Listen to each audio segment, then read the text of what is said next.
അപ്പൊ നമ്മൾ ഡു ഡെസിനെ കുറിച്ചിട്ടാണ് നമ്മൾ ഈ ക്ലാസ്സിൽ പഠിക്കാൻ പോകുന്നത്. ഓക്കെ, നമ്മൾ നേരത്തെ കുറച്ച് ക്വസ്റ്റ്യൻ പരിചയപ്പെട്ടപ്പോൾ കണ്ടു, ചിലയിടത്ത് ഡു ആണ്, ചിലയിടത്ത് ഡെസ് ആണ്. ഓക്കെ, അപ്പൊ എവിടെയാണ് ഈ ഡു ചേർക്കുന്നത് അല്ലെങ്കിൽ എവിടെയാണ് ഈ ഡെസ് ചേർക്കുന്നത് എന്നാണ് നമ്മൾ ഈ ക്ലാസ്സിൽ പഠിക്കാൻ പോകുന്നത്. ഓക്കെ, അപ്പൊ ഡെസ് ചേർക്കുന്നത് നമ്മൾ ഏകവചനത്തിന്റെ കൂടെയാണ് അല്ലെങ്കിൽ സിംഗുലർ ഫോംസിന്റെ കൂടെയാണ് സാധാരണ നമ്മൾ ഡെസ് ചേർക്കുന്നത്. ഓക്കെ, അപ്പൊ അതിന് എക്സാമ്പിൾ ആണ് ഈ, ഷീ, ഇറ്റ് അല്ലെങ്കിൽ ഒരു വ്യക്തിയുടെ പേര് മനു. ഓക്കെ, ഒരു വ്യക്തിയുടെ പേര്. ഓക്കെ, ഈന്റെ കൂടെയും ഷീന്റെ കൂടെയും ഇറ്റിന്റെ കൂടെയൊക്കെ എന്താണ് നമ്മൾ ദസ് ആണ് ചേർക്കുന്നത്. ഹീ എന്ന് പറഞ്ഞാൽ എന്താണ്? അവൻ. ഷീ എന്ന് പറഞ്ഞാൽ അവൾ. ഓക്കെ, ഇറ്റ് എന്ന് പറഞ്ഞാൽ അത് അല്ലെങ്കിൽ ഇത്. ഓക്കെ, അല്ലെങ്കിൽ ഒരു വ്യക്തിയുടെ പേര്. ഓക്കെ, അല്ലെങ്കിൽ ഒരു മനു എന്നൊരു വ്യക്തിയുടെ പേരിന്റെ ഒപ്പം നമ്മൾ എന്താണ് ദസ് ആണ് ചേർക്കുന്നത്. ഓക്കെ, നമ്മൾ എക്സാമ്പിൾ നോക്കാം.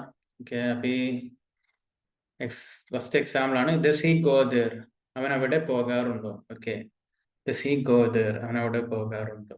Okay, does she come here, അവൾ ഇവിടെ വരാറുണ്ടോ. ദസ് ഷീ കം ഹിയർ, അവൾ ഇവിടെ വരാറുണ്ടോ. Okay, this Manu speak English, Manu English സംസാരിക്കാറുണ്ടോ. This Manu speak English, Manu English സംസാരിക്കാറുണ്ടോ. ഓക്കെ, ഇനി ഡു എവിടെ ചേർക്കേണ്ടതെന്ന് നമുക്ക് നോക്കാം.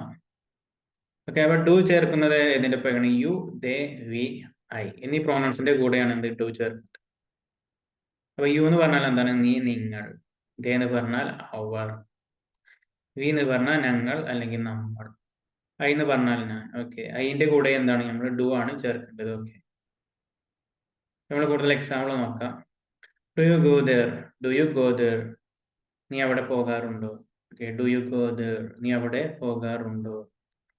ഡു ദേ കം ഹിയർ, അവർ ഇവിടെ വരാറുണ്ടോ. ഡു ദേ കം ഹിയർ, അവർ ഇവിടെ വരാറുണ്ടോ.